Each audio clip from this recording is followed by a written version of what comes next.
3 Keperawatan UPI Kampus Medan dalam mata kuliah Promosi Kesehatan. Pada kesempatan ini, saya akan menjelaskan tentang konsep pembelajaran yang merupakan salah satu pokok bahasan dalam mata kuliah Promosi Kesehatan. Mungkin sebagian bertanya-tanya, mengapa kita harus belajar tentang konsep pembelajaran? Dalam promosi kesehatan, kita ada salah satu pokok bahasannya, yaitu tentang konsep pembelajaran. Mengapa kita sebagai perawat harus belajar tentang konsep pembelajaran? Kaitan dari promosi kesehatan dengan konsep pembelajaran adalah kita harus runut dari awal bahwa inti dari promosi kesehatan seperti yang sudah dibahas pada pokok bahasan sebelumnya, bahwa agar masyarakat menjalankan perilaku yang menguntungkan kesehatan. Dalam arti lain, bahwa kita menuntut agar masyarakat berperilaku hidup sehat. Nah, perilaku hidup sehat itu tentu saja harus dirubah oleh kita, yaitu di sini intinya adanya perubahan perilaku. Nah, itu merupakan tugas kita. Perubahan perilaku ini salah satunya sangat berkaitan erat dengan pendidikan kesehatan. Kita garis bawahi pendidikan kesehatannya, bahwa di dalamnya termasuk proses pembelajaran, baik belajar orang dewasa maupun pembelajaran kepada anak-anak. Jadi intinya bahwa kita belajar tentang konsep pembelajaran karena kita akan mendidik masyarakat agar terjadi perubahan perilaku. Perilaku yang seperti apa? Yaitu perilaku yang sehat. Dan perilaku yang sehat merupakan inti dari promosi kesehatan. Nah, itu adalah kaitan antara promosi kesehatan dengan konsep pembelajaran. Kemudian setelah kita tahu keterkaitan antara konsep pembelajaran dengan promosi kesehatan, kita harus tahu secara menyeluruh tentang apa itu belajar sebelum kita melangkah kepada topik selanjutnya. Pengertian belajar di sini saya akan ambil hanya 3 definisi saja, yang sebetulnya banyak sekali definisi yang dikembangkan oleh para ahli tentang belajar. Dan saya rasa 3 ini dapat mewakili yang lainnya. Yang pertama di sini, belajar adalah pada hakikatnya proses interaksi terhadap semua situasi yang ada di sekitar individu. Jadi kita perlu menggarisbawahi bahwa belajar adalah proses interaksi. Kemudian yang kedua adalah belajar merupakan proses melihat, mengamati, dan memahami sesuatu. Jadi ini melibatkan seluruh panca indera manusia. Dan yang ketiga adalah belajar dapat didefinisikan sebagai proses yang terjadi perubahan perilaku yang menetap, terjadi karena adanya pengalaman dan latihan. Nah, ini adalah definisi pembelajaran. Silahkan rekan-rekan untuk mencari tahu definisi yang lain sehingga dapat menambah referensi tentang definisi dari belajar. Dari definisi yang 3 tadi, itu dapat disimpulkan bahwa belajar merupakan suatu proses. Kemudian, belajar terjadi perubahan tingkah laku yang permanen. Jadi perubahan tingkah lakunya tidak berubah-ubah tetapi menetap. Dan yang ketiga, hasil belajar ditunjukkan dengan aktivitas secara keseluruhan. Jadi ketika kita melihat adanya proses belajar, bahwa dapat dilihat dari aktivitasnya. Dia akan melakukan segala sesuatu dari hasil perubahannya itu dalam seluruh aktivitas kehidupannya. Yang keempat adalah adanya peranan kepribadian dalam proses belajar. Jadi kepribadian setiap individu itu akan mempengaruhi sekali hasil belajar. Apa peran pribadi tersebut? Di antaranya adalah motivasi, emosional, dan juga sikap.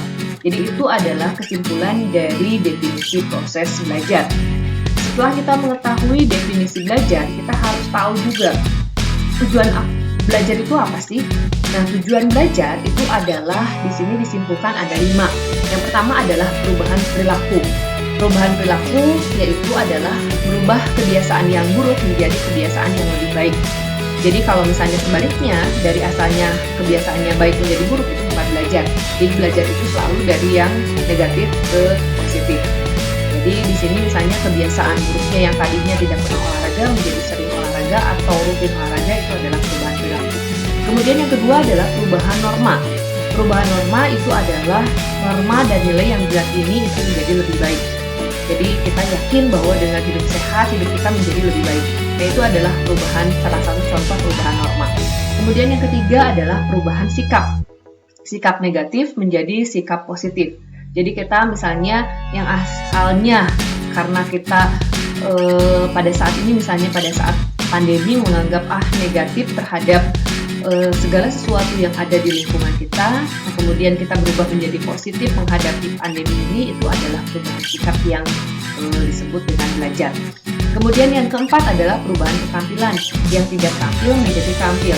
Dulu kita mungkin belajar bagaimana cara mengukur tekanan darah, belum bisa, tetapi sekarang menjadi lebih tampil, nah itu adalah juga termasuk tujuan belajar. Dan yang terakhir adalah yang paling populer atau itu adalah perubahan pengetahuan, yang asalnya dari tidak tahu menjadi tahu. Kita misalnya dengan membaca, kemudian mencari tahu kepada orang lain, mendengarkan, nah itu adalah juga termasuk ke dalam tujuan belajar. Selain tujuan belajar, kita juga harus mengenal jenis-jenis belajar. Jadi apa sih yang sebetulnya kita pelajari? Secara umum itu dibagi menjadi 8 atau kita bagi menjadi 8 agar memudahkan kita bahwa mana sih yang termasuk belajar. Jadi sebetulnya apapun yang kita lihat, kita amati itu adalah belajar. Tetapi kita bisa di sini lebih menyimpulkan lagi bahwa jenis belajar itu ada 8. Yang pertama adalah rasional. Pembelajaran apa yang rasional? Contohnya adalah belajar matematika, fisika, kimia, itu adalah proses jenis belajar rasional. Yang kedua adalah jenis keterampilan otot, yaitu di mana kita melatih otot-otot kita, misalnya olahraga, menari, itu adalah contoh jenis belajar keterampilan otot. Yang ketiga adalah pemecahan masalah atau problem solving. Kita belajar tentang riset atau penelitian, kita belajar tentang metode ilmiah, itu adalah belajar pemecahan masalah. Dan yang keempat adalah belajar pengetahuan. Kita membaca, mengamati fenomena yang terjadi di alam, itu adalah pengetahuan. Yang kelima adalah jenis belajar abstrak. Abstrak itu artinya tidak nyata, tetapi ada. Misalnya belajar tentang keyakinan, falsafah, kemudian nilai-nilai, itu adalah pembelajaran yang abstrak. Yang selanjutnya adalah belajar sosial, di mana kita juga mempelajari bagaimana cara berinteraksi dengan orang lain, dalam suatu organisasi, dalam suatu keluarga, dalam suatu masyarakat, itu adalah termasuk dalam jenis belajar sosial. Dan yang ketujuh adalah jenis belajar kebiasaan. Kita juga belajar untuk menjadi terbiasa dengan hal-hal yang belum menjadi kebiasaan kita. Contohnya sekarang ini adalah kita pakai masker kalau misalnya keluar rumah, ke kerumunan orang. Nah itu adalah kebiasaan. Jadi kita dari awalnya tidak biasa menjadi biasa, itu adalah jenis belajar kebiasaan. Dan yang terakhir adalah jenis belajar apresiasi. Apresiasi itu adalah menikmati, mengkritisi, kemudian menghormati hasil-hasil karya, biasanya berhubungan dengan seni, berhubungan dengan karya cipta, dan lain sebagainya. Itu adalah jenis belajar yang harus kita ketahui dalam konsep pembelajaran. Selain jenis-jenis belajar, kita juga harus mengetahui faktor yang mempengaruhi hasil belajar. Yang dimaksud dengan faktor yang mempengaruhi hasil belajar, ternyata kita mungkin sering mendengar bahwa saya sudah belajar dengan sangat keras, tetapi hasilnya seperti ini saja. Atau saya tidak belajar, tetapi hasilnya baik. Atau misalnya saya itu tidak pernah bisa mendapatkan hasil belajar yang seperti yang saya harapkan.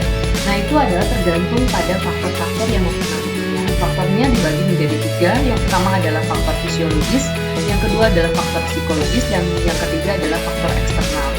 Faktor fisiologis itu berhubungan dengan sifat bawaan atau yang diperoleh dengan melihat dan mendengar. atau yang diperoleh dari panca indera kita. Selama panca indera kita bisa berfungsi dengan baik, itu diharapkan juga memperoleh hasil belajar yang baik. Yang kedua adalah struktur tubuh, cacat tubuh dan sebagainya. Tentu saja struktur tubuh ini sangat mempengaruhi proses belajar, terutama proses belajar yang berkaitan dengan otot, berkaitan dengan indera-indera yang digunakan oleh kita. Yang kedua adalah selain faktor fisiologis juga ada faktor psikologis. Faktor fisiologis yang pertama berhubungan dengan intelektual atau biasanya kita menyebutnya IQ. Jadi ada intelijensia dan bakat. Itu yang potensial adalah yang ada atau yang berpotensi dalam otak kita. Tetapi ada juga intelektual aktual. Jadi artinya kecakapan nyata dan prestasi. Mungkin pernah mendengar bahwa IQ-nya sangat bagus, tapi ternyata dia tidak ada prestasi. Nah, mungkin itu ada ketidaksesuaian antara intelektual potensial dengan keadaan pada saat ini. Mungkin dia belajar atau sekolah di jurusan yang salah, sehingga intelektual aktualnya itu tidak muncul. Yang kedua adalah non-intelektual. Kalau tadi kita berhubungan dengan IQ, nah yang kedua ini biasanya berhubungan dengan EQ atau emotional quotient dan spiritual quotient, yang tidak sama sekali berhubungan dengan intelektual, yaitu diantaranya adalah minat, sikap, kepribadian, kebiasaan, motivasi, kebutuhan, konsep diri, penyesuaian diri, dan emosional. Dan menurut beberapa ahli, ini juga tidak kalah sangat berpengaruhnya terhadap hasil belajar seseorang. Jadi hasil belajar seseorang itu tidak dipengaruhi oleh IQ-nya saja, tapi juga dipengaruhi oleh EQ dan SQ. Dan yang terakhir adalah faktor eksternal, yaitu faktor di luar individu itu sendiri. Ada faktor sosial, bagaimana keluarganya, lingkungan masyarakatnya, kemudian kelompoknya. Jadi itu sangat berpengaruh sekali terhadap proses belajar seseorang. Kemudian lingkungan fisik, bagaimana keadaan rumahnya, sarana prasarana pendukungnya, kemudian budaya yang dianut oleh seseorang, dan yang terakhir adalah spiritual atau nilai-nilai keyakinan yang dianut oleh seseorang. Dan yang terakhir yang tidak kalah pentingnya dalam konsep pembelajaran adalah learning activities. Apa itu learning activities? Learning activities adalah aktivitas pembelajaran yang harus difasilitasi oleh pendidik kepada peserta didiknya. Jadi kita sebagai calon pendidik kesehatan, kita harus mengetahui bahwa untuk mendidik seseorang, kita itu tidak hanya dengan ceramah saja, tidak hanya dengan diskusi saja, tetapi semua komponen learning activities itu harus diberikan atau difasilitasi kepada peserta didik. Apa saja learning activities? Di sini sudah jelas tertulis bahwa ada reading, kemudian writing, oral, kemudian drawing, intellectual, emotional activity, listening, dan motorik. Nah, ini semuanya itu harus kita fasilitasi ketika seseorang belajar. Jadi seperti misalnya dalam perkuliahan saya juga, saya harus memfasilitasi semuanya. Saya tidak bisa saya saja yang harus berbicara, tetapi sekali-sekali itu mahasiswa harus berbicara. Nah, itu yang dinamakan dengan oral. Kemudian diberikan tugas untuk menulis. Nah, itu adalah writing. Kemudian juga diajak mahasiswa untuk berpikir kritis atau peserta didik kita berpikir kritis. Itu adalah intelektual. Nah, itu adalah yang dimaksud dengan learning activities. Jadi sekarang itu trennya bahwa ketika kita mendidik seseorang, ya, dalam hal ini tentu saja kita mendidik tentang kesehatan kepada masyarakat, kita harus memfasilitasi masyarakat tersebut dengan learning activities yang ini.